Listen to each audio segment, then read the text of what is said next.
Добър ден!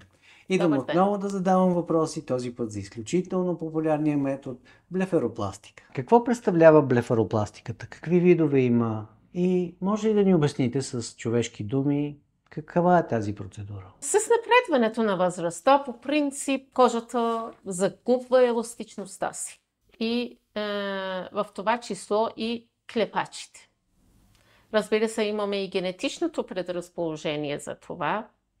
И когато имаме един спад на клепача, тогава пациентите се чувстват доста дискомфорт, тяжест в клепачите, при което трудно отварят добре очите си и при напредването на проблема даже затрудняват се в четенето и вършенето на работите си.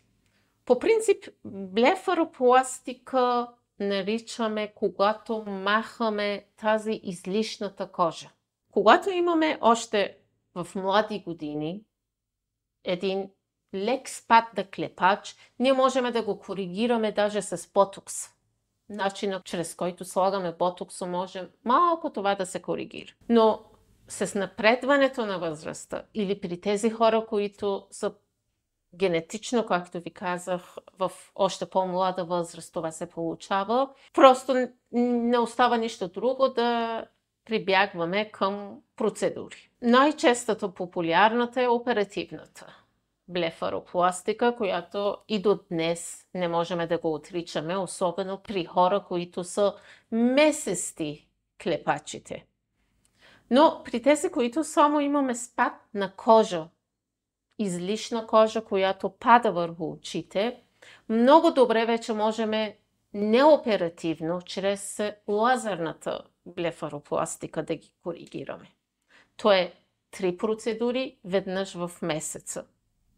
Един вид точковидно изгаряне по клепачите, което събира тази излишна кожа и така хората доста добре се чувстват. И както се казва, с един куршум 2 заека, освен че коригираме спада на клепача, ние доста коригираме и бръчките около очите. Така че не само като блефаропластика използваме лазерната блефаропластика, но и за коригиране на бръчките можем да го използваме. Тоест, вие препоръчвате лазера пред скалпела, когато нещата не са в някаква крайна фаза екстремни. По-добре да се... Разбира се, ние винаги предпочитаме колкото се може, както се казва, или както аз го казвам, като можеш да убиеш с куршум, няма да картечница да хванеш. А с какъв уред се извършва лазерната блефаропластика и този лазер с какво е по-безопасен? Ние в клиниката Свети Пантелеймон използваме плазмаже, чрез който много нежно тези изгаряния ги правиме и коригираме проблема. Или плексира. Добре, вие казахте, че също с 3 процедури в рамките на 1 месец. В рамките на 3 месеца. На 3 месеца. Всеки месец по една. Всеки месец по една. Значи за 3 месеца проблема се решава в повечето случаи. Да, още от първата процедура могат значителното подобрение да виждат. И за това идват и с ентусиазъм. А има ли странични ефекти все пак? Странични ефекти. Значи при тези хора, които доста често се получават келоиди. Какво е? Може образование извън нормалната кожа. Там можем да получим келоид. Това е генетично обусловено, при което още от анамнезата, когато при първата ни среща с пациентка, разбираме дали е подходяща за тази процедура или не. А боли ли? Слагаме упойка, така че нищо не чувства. Разбирам. Но ако без упойка, разбира се, боли. Гориме. Да.